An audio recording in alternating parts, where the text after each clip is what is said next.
Hi guys, sorry to interrupt your video. Just a quick plea, subscribe to my channel please. If you haven't done it already, subscribe. Tell your friends, subscribe. Thanks.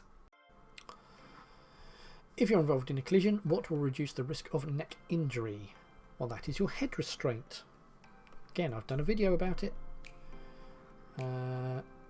Properly adjusted head restraint, so that you don't get whiplash, so your head doesn't go flying back. Watch the video.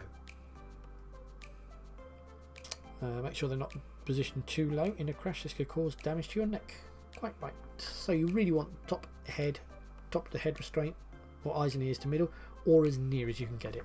Some cars, they just don't get where you need to be. You know, if you're a tall person and it's down here, you've got a problem. Equally, a short person with the head restraint as low as it can be might still be up here, but it's still something is there to catch the head, isn't it?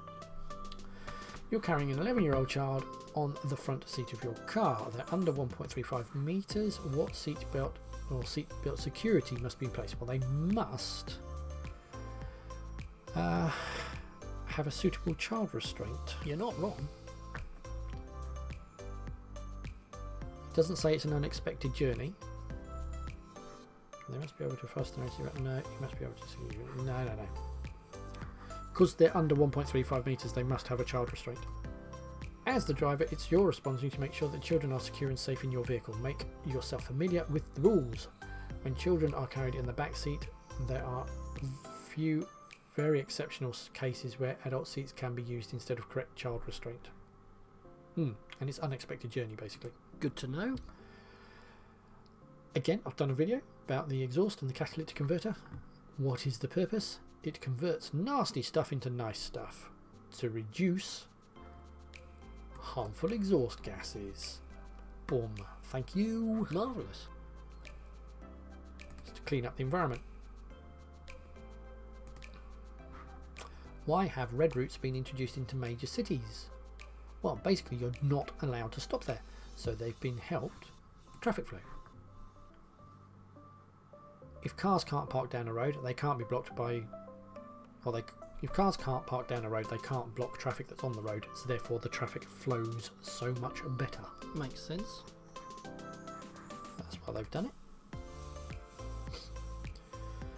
Red routes are designed to prevent traffic congestion by enforcing strict parking restrictions. What's the purpose of road bumps, chicanes and narrowings? While that is road safety, it's to calm the traffic down, slow it down so that the pedestrians around us are safer. That's the idea. Calm down. To increase traffic, to allow pedestrians to cross, to reduce traffic speed. There we go. You need to calm down, son. Traffic calming measures help to keep vehicle speeds low in congested areas where there are pedestrians and children. A pedestrian is much more likely to survive a collision with a vehicle travelling at 20 than they are with a vehicle travelling at 40. When should you check the engine oil levels? Well, you should check it weekly, but especially before a long journey.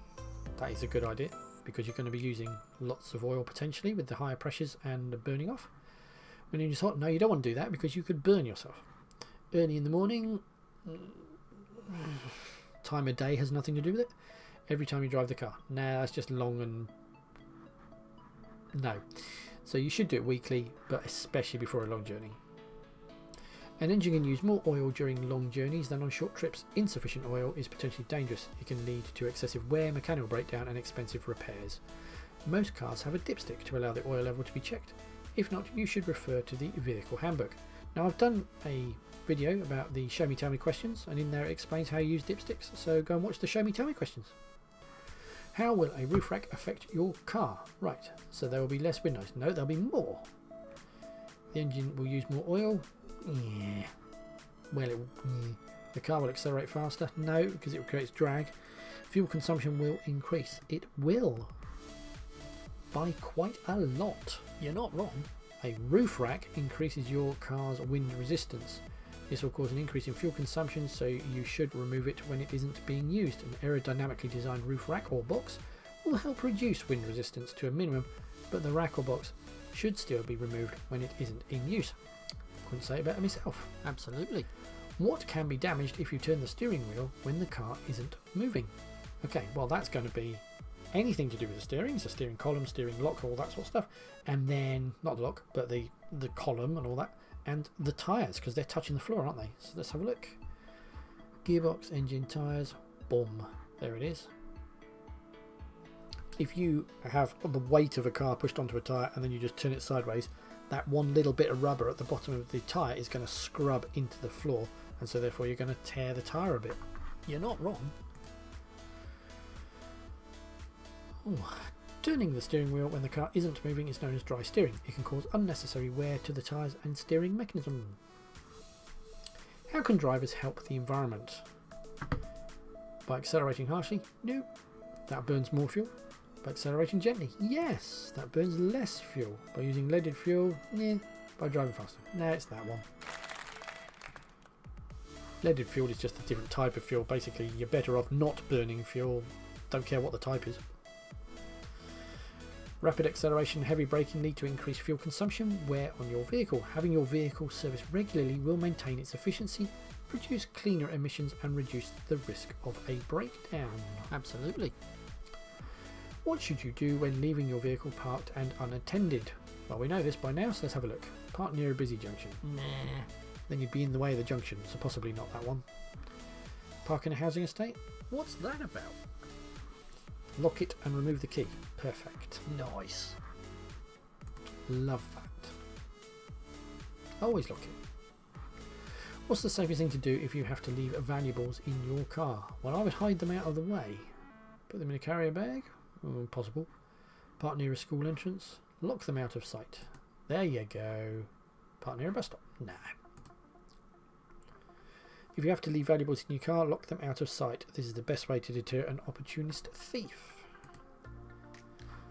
What is the most important reason for having a properly adjusted head restraint? Head restraint catches your head in the event of a crash to avoid injury. Good to know. So, to make you more comfortable, to help you avoid neck injury.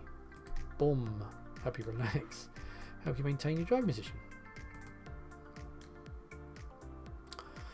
In a collision, rapid deceleration will violently throw vehicle's occupants forward and then backwards as the vehicle stops. Seat belts and airbags protect occupants against the forward movement. Head restraints should be adjusted so they give maximum protection to the head and neck during the backward movement.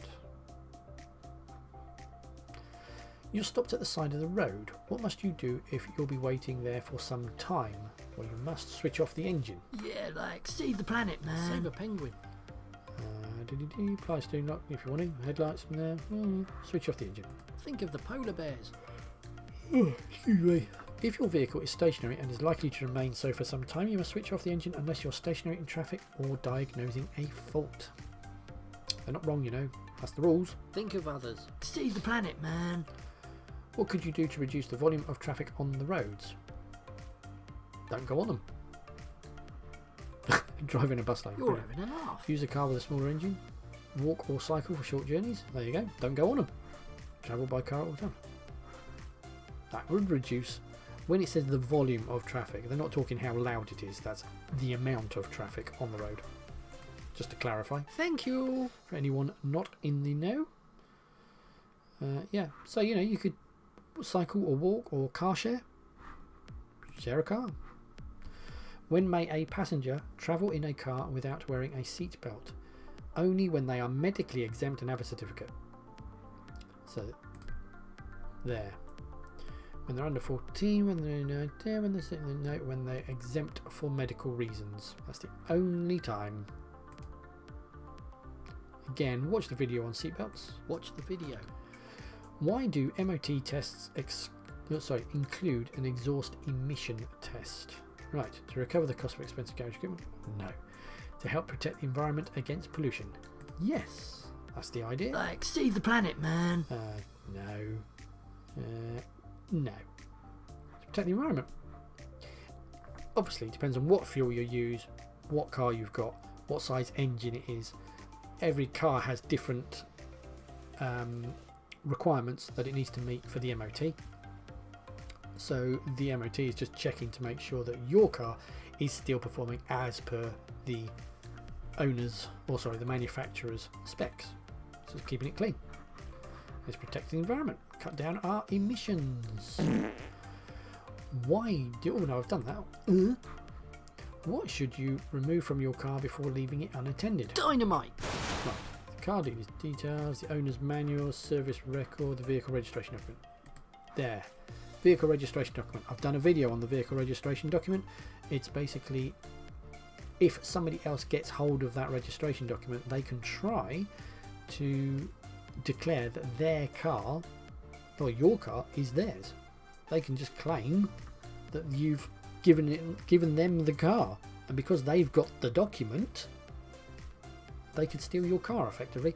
Never leave your vehicle registration document in the car. Bloody hell. Good to know. Thanks. On a vehicle, where would you find a catalytic converter? Mentioned this earlier. There is a video about it. It's in the exhaust system. I knew it. It basically takes the noxious fumes coming out of the engine, converts them into something nicer so that we get cleaner air coming out of the exhaust system. What can you expect if you drive using rapid acceleration and heavy braking? I would expect increased fuel consumption and poor economy and more emissions. That's what I would expect. An upset wife. So reduced pollution? No, I would expect the opposite. Increased fuel consumption? Yes, I will be burning more fuel. Reduced exhaust emissions? No. Increased road safety? Not really, if you're flying around everywhere. That's not very safe, is it? You're a right dodgy Herbert. Using the controls smoothly can reduce fuel consumption by about 15%, as well as reducing wear and tear on your vehicle. Plan ahead and anticipate dangers of speed as well in advance. This will reduce the need to accelerate rapidly or brake sharply. Good. That is that. Boom! Now, all of these questions have gone down, and I have produced videos that will give you all the answers and explain the answers so that you understand the topics. Watch the videos. Okay? They're all in the theory section. Go and have a look. If you like what I'm doing, please subscribe to the videos. Thank you very much. Take care.